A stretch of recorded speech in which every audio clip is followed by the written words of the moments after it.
इसी बीच आपको सीधा लिए चलते हैं अयोध्या, जहां पर सरयू आयोजन कार्यक्रम में सीएम योगी आदित्यनाथ शिरकत कर रहे हैं। राम के महाराज भगीरथ ने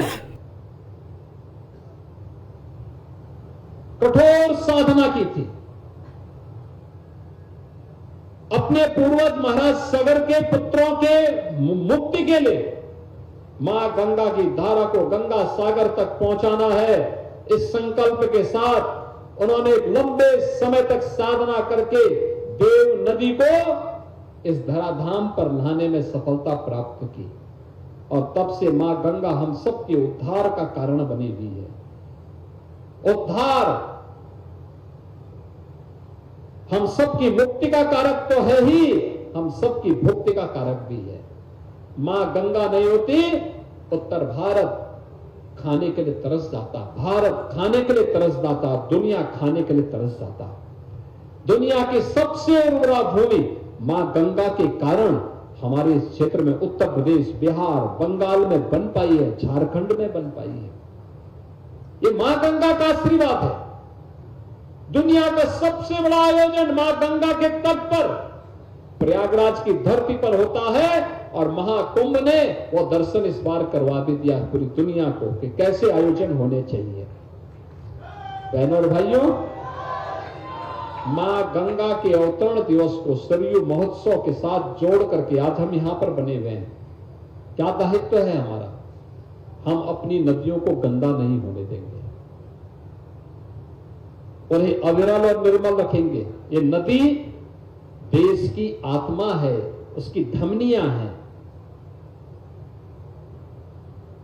ये रहेंगी तो धरती माता रहेगी, धरती माता रहेगी तो पर्यावरण रहेगा, पर्यावरण रहेगा, जीव सृष्टि रहेगी, जंतु सृष्टि रहेगी और जीव और जंतु की सृष्टि रहेगी तो आपदा फिर आपका बाल बांका नहीं कर पाएगी, बाल बांका नहीं कर पाएगी।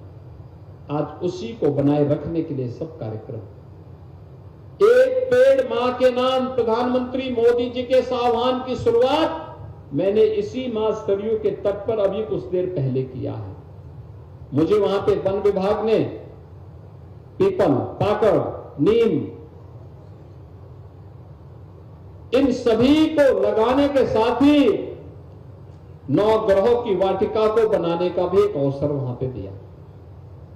हम सबका दायित्व भी है, हम भी आज से प्रारंभ करें, 15 अगस्त तक एक पेड़ मां के नाम जरूर लगाएं। एक पेड़ मां के नाम लगा करके उसको जीवित रखना है, मां की स्मृतियों के साथ, मां के संबोधन के साथ उस पेड़ को बनाए रखना है और पर्यावरण को बचाने में अपना योगदान देना है। आज इस कार्यक्रम का भी शुभारंभ हुआ। मां सरयू तो भगवान राम की अत्यंत पावन नदियों में एक थी, अत्यंत प्यारी थी भगवान राम को मां सरयू। अयोध्या का जिक्र करते हुए उन्होंने मां सरयू का जिक्र किया है और इसीलिए हम भी प्रयास करें।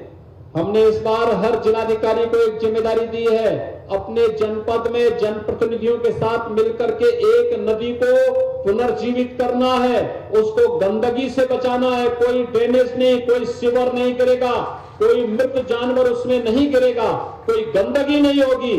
और इस बार का वृक्षारोपण का 35 करोड़ वृक्षारोपण का जो अभियान उत्तर प्रदेश के अंदर होगा वह नदियों के तटवर्ती क्षेत्रों में ही होगा। इस लक्ष्य के साथ हम इस कार्यक्रम को आगे बढ़ा रहे हैं। मैं धन्यवाद दूंगा महंत श्री शशिकांत दास जी महाराज को, उनकी पूरी टीम को, अयोध्या के पूज्य संतों को कि सरयू महोत्सव के साथ आज आप सबने मुझे जुड़ने का अवसर प्राप्त हुआ है। मां सरयू से इस पूरे कार्यक्रम को सफल बनाने की कामना करते हुए आप सबके प्रति मैं हृदय से बधाई और शुभकामनाएं देता हूं और विश्वास करता हूं कि आप सभी मिलकर के मां सरयू की अविरलता और निर्मलता को बनाए रखने में अपना योगदान देंगे। आप सभी के